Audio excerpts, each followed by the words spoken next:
Let me start by acknowledging that it is a intimidating challenge to stand before a group of practitioners in this area of envisioning and creating the future who bring to the table so much capacity, so much valuable experience, so much insight. It's a group of ringers, so I'll start by acknowledging that I'm humbled by the challenge, and I'm really grateful for the opportunity to offer to you today some remarks and try to share a little perspective.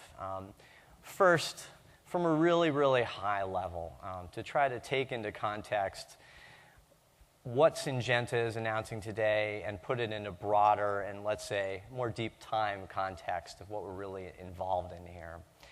Then I'm going to bring it to ground and share with you guys a little bit of experience that we've had in my organization in trying to take this alignment of companies, of non-governmental organizations, of government, and put it into practice in the service of smallholder farmers and try to achieve operational scale in so doing. So I'm going to share some lessons from the field that may be relevant to us. And the last point I'll come to at the very end. So it seems like an odd place to start in a conversation about the future of global agriculture to show you a little picture of the history of planet Earth. But in fact, we sit in this room today, in this place this morning, having come into existence on a planet that's about 4.5 billion years old, in which only for the last couple of million years have we had hominids walking around on the Earth. And within that, only the last couple of 100,000 years have we seen modern humans, and within that, only in the last 10,000 years have we really had what we might call the seeds of modern society develop and grow, with modern agriculture beginning about 10,000 years ago. So the story of the history that has brought us to this day in this place, and with a global problematic that stands out in front of us in the coming decades, is a journey that in large part, especially in the last 10,000 years, is a story of people who are tremendous tool makers, using the power of our minds to transform the world around us and eliminate existential threats, especially of the wild ecosystem, right? That's what's happened. That's what's created civilization. There's an inherent property of the way that we've gone about it that we need to be mindful of as we go forward. Every single tool that we've used to transform the world and eliminate an existential threat has unwittingly created the new set of existential threats that we've got to deal with. This is probably the most dramatic and stark example of it that you could probably think of. But it's in everything we do, even in the internet, which we think of as the great solution to connecting up the world, being a tool for free expression, for creativity. But it's also a tool, the best tool ever invented for surveillance. It's a great tool for bullying and for hate speech and for intimidation. Did we think that that's what would happen when we rolled out the internet? No, it isn't at all. It's an inherent property. Every problem we think we solve, we're creating 10 new ones, and they're very significant. We need to be mindful of that, and mindful of the fact that with all of the growth in our prodigious minds and brains behind us, we are the same tribal cave people that we ever were from an evolutionary biological perspective. Somehow, through it all, we've been able to grow society, grow culture. We've just been expanding, though, the frontiers of the boundaries between me and you. And what lies underneath that, in a deep way, is a kind of a fear that we have that somehow or another there's not enough for me or for us, however we define us. Or there's something that you have that we need to go take because we need it. This kind of instinct, this kind of stuff that's wired into our biology is the kind of thing that we're going to need to overcome in our hearts and in the way that we design our organizations. If we're really going to make this, if it's really going to happen. The great thing is that our prodigious minds have also apprehended what is actually going on here. And we've really come to understand the beauty, the reality of this world as a self-organizing, living system out of which we have grown and of which we are a part. And that consciousness, that growth in consciousness is the thing that we've got to leverage somehow or another to overcome some of these inherent properties of the way we've gone about solving our existential threats. So let's talk about agriculture. And this is a great example of what I've just been mentioning. We have to acknowledge and credit the reality that we probably wouldn't be sitting in this room. A lot of people in the world simply wouldn't be alive. We sure the heck wouldn't be living as long without modern monoculture agriculture. That's just, it's the plain fact, right? We know this. I think for a lot of you folks, your business is built around that thesis as your kind of justification for being alive in the world. And you know what? You can't argue with it. It's reality. But when you strip a plant out of its ecology, when you take it away from the support systems that give it fertility, protect it from pests, which are all of the characteristics of the natural diversity and resilience of wild ecosystems, you've got to support that plant by tons of inputs. It is just the simple reality. So that is the reason why, in association with the rise of the benefits of modern monoculture agriculture, we've had to pay for it. And I'm sorry that probably you're not going to be able to see the numbers on here, and it's not really so important. On the top, it just shows the growth of nitrogenous fertilizer use and the associated energy that is required to support the manufacturing of that nitrogenous fertilizer. Pesticide exports down on the bottom, and the water requirements for food production. This is a group of ringers. I'm not going to get into the data. You all know the facts of the case. You also know that, and I think the video showed it was really emotional, right? The stark reality of the erosion of natural capital, the erosion of soil, which is probably the fundamental element of natural capital if you're talking about food production. Not soil as a chemical medium. Soil is a living ecosystem, which is actually what it is.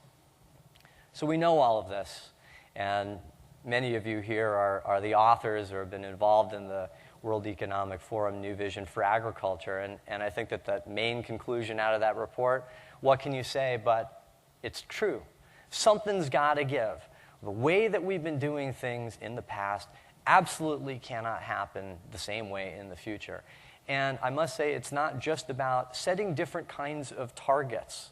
It's not just about saying we've got to help out smallholders and lift them out of poverty. It's about creating a bigger vision of the world in which that materializes as a vision of success, and the kinds of fundamental changes in institutional arrangements and even a vision for the world that we want to create. That's the stuff that we need to be focusing on. And so this has been a bit of a cosmos view, a real high-level view of the problematic. And what I want to do now is share a little bit of, let's say, gritty ground experience that is not sort of horn-tooting for my organization, but it's a case study as an example of the things that this community of practice is learning by trying to go forward and practice this. And I want to acknowledge that in this room there are a lot of organizations that are doing incredible work on the ground just like us. So again, this is just offerings from our organization and our mission, and the way that we come into the whole problematic of global agriculture is through our lens as a conservation organization. We're all about protecting biodiversity and ensuring that people have a sustainable livelihood, right? That's what we're focused on. So as an organization, we focused on tropical commodity crops, so not so much the staple crops, but the tropical commodity crops that really, really matter when you're talking about encroachment on crucial, especially forest ecosystems. So we're talking coffee, we're talking cocoa, we're talking cattle, etc. Crops like that have really been our entry point into this debate and into this community of practice. And our theory of change is really simple.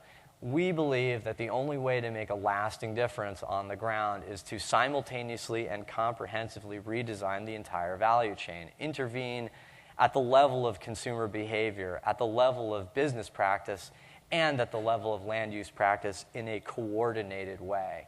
And I think to folks in this room by now and where we're at, none of this sounds particularly new. It doesn't sound particularly transformative, but let's just remember that a couple of decades ago, we'd be standing outside of this type of meeting with picket signs, okay? We've come a long way to get to the point where this concept that you've got to leverage the market in order to drive improvements in the quality of life for people and for the environment, that was radical not too long ago. And it's a funny thing when you see the sort of sign of the times when just last week the cover article of The Economist is putting frogs on there and linking growth to biodiversity.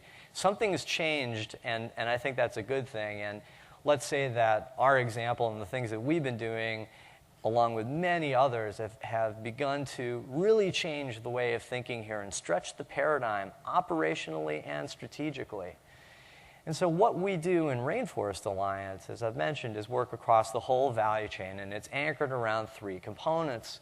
The first of which is working with big companies, and we've got a lot of really significant corporate partners who have agreed, and we engage with them to get to that point, to make groundbreaking, complete commitments to taking their supply chains and getting them greened up, meaning only buying cocoa, coffee, tea, what have you, from sources that have been certified as sustainable. So that gets us into the game of really laying out a philosophy of what it means to do sustainable agriculture in practice that is codified in a set of standards. By the way, our standards go open for public consultation and review periodically, and we're in the middle of a public consultation process now for our global sustainable agriculture standard.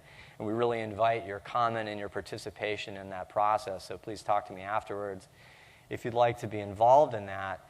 And then we get down onto the ground, and we work with lots of partners, including probably some folks in this room, to bring best management practices that are in line with the principles and the criteria of the standard all the way down to the ground. So that's a nice schematic. What does it actually mean? What is that vision of the farm? It's a total management system for the farm. So we're not isolating out an environmental component and just doing an environmental standard. We're not isolating out labor issues and just talking about best practices there, or social practices, or management systems. It's an integrative standard that takes all of it into one, and it presents a vision of a farm, of a certified farm, that is fundamentally different than an uncertified farm. Nice schematic. It sounds great in theory. What does it look like in practice? So let me talk about some places where we work, some impacts that we're having. And this is a really nice case study, a more recent one, and we've got hundreds of these. And it's a nice example where we're working in a landscape that has suppliers for one of our nice corporate partners, Olam.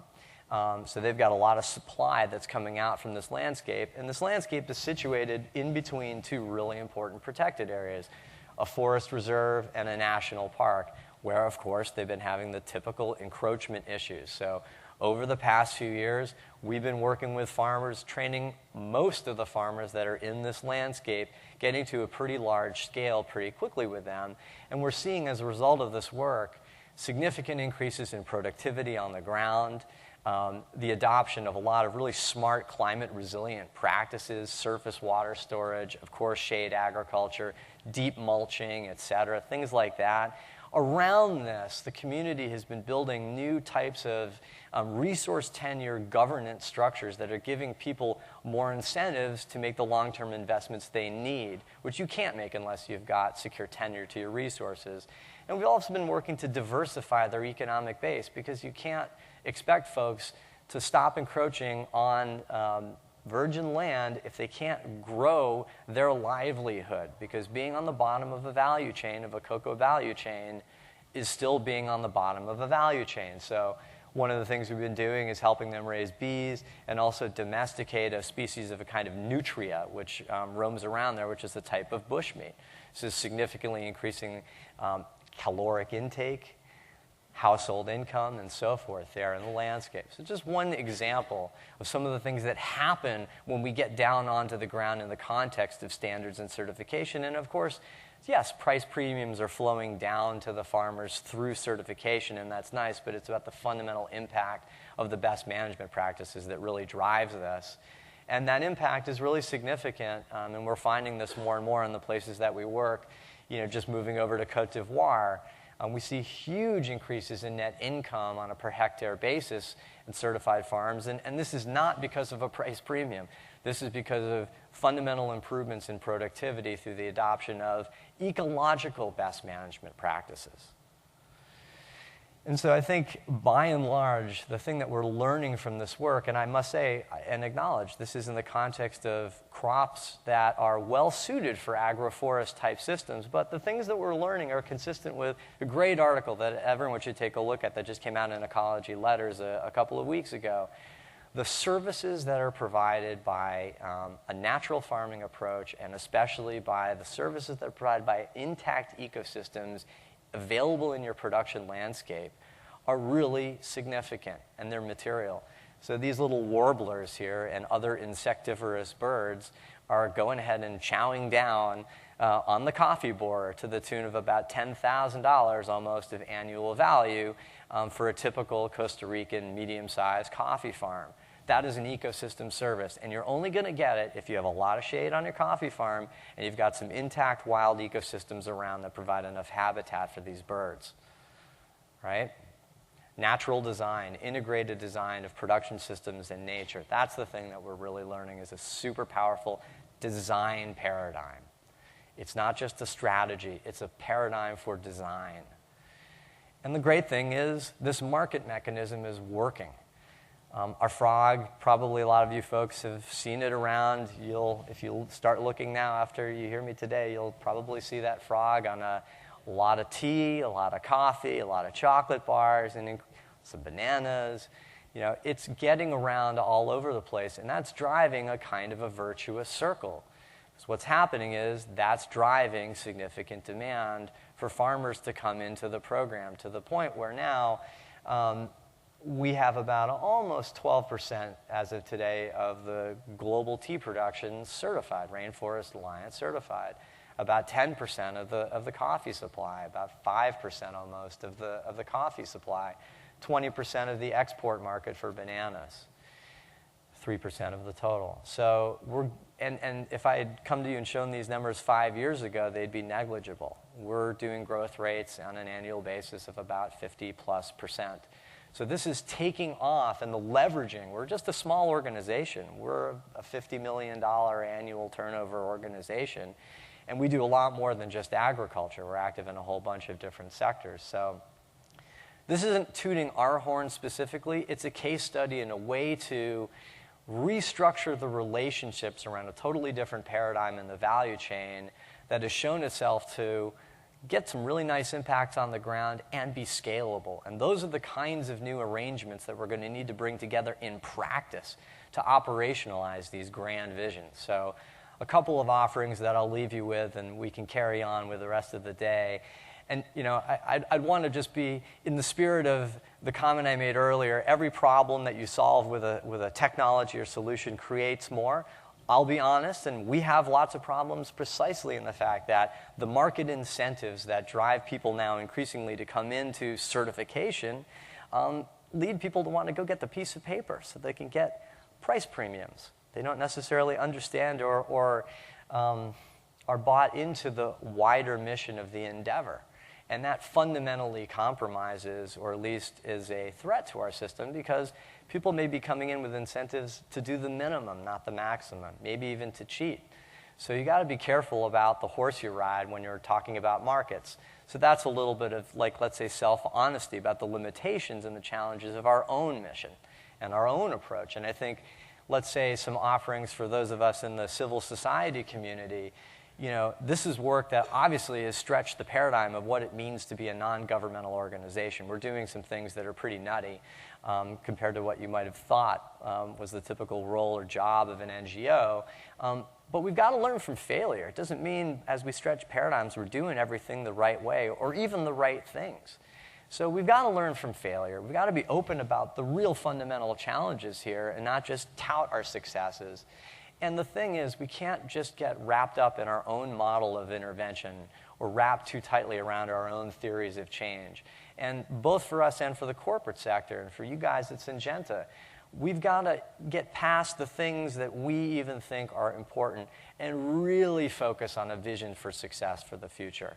Really create the world in our minds together of what it really needs to look like in the future. And let's orient ourselves strategically and operationally together around getting at these grand challenges. And I think a great example of this, that again, it's one of these things that lies underneath or above all of the kinds of targets that Syngenta is talking about today, the circular economy. You know, we cannot create a circular world with a linear economy where we're sourcing raw materials out from the ground and we're sticking them back in the ground after a couple of material transformations in consumption. It can't work. What are we going to do about that? And by the way, there's so much value to be exploited in that, just in the agricultural sector alone. You know, if you read the work of McKinsey, $1.5 billion is the fertilizer value of food waste just in the UK alone. 1.5 B.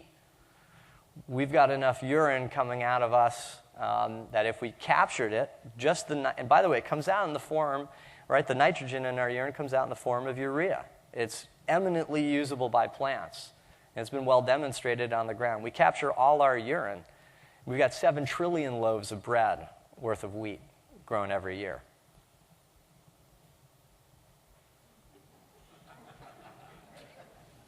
These are the kinds of things we need to be thinking about if we're serious about closing the loops. If you're going to walk down this path, I say this to all of us, but especially the corporate sector and especially Syngenta, if you really get on this thing, you cannot avoid engaging the question of, what is this all about? Why are we here? You can't avoid it. If you are aligning your strategy with the good of humanity and the good of the planet,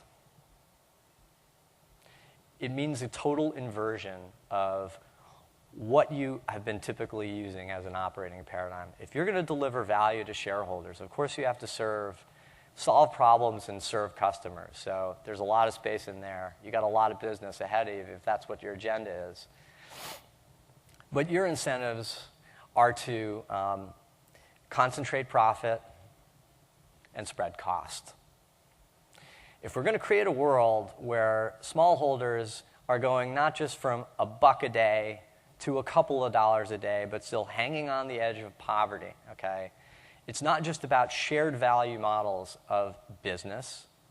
It's about restructuring the power dynamics, the economic power dynamics in the entire value chain, the ownership dynamics of the value in the value chain. It's going to happen. Stuff has to get left on the table for others. We should get the pie bigger, but more have to go to the people who need it the most. Can't get around that.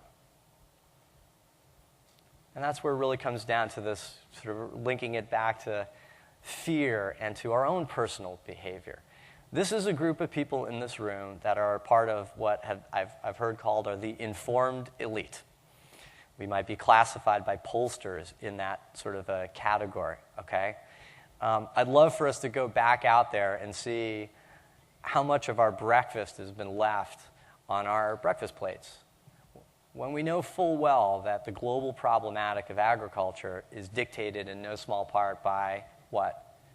How much food that actually gets wasted. All of that is land that we don't need to use. All of that is increased productivity that we don't need to achieve.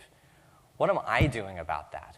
I challenge myself to practice this, and I invite you all to do the same. But remember, too, it's not just about what we throw away or don't eat. It's also about what we do consume.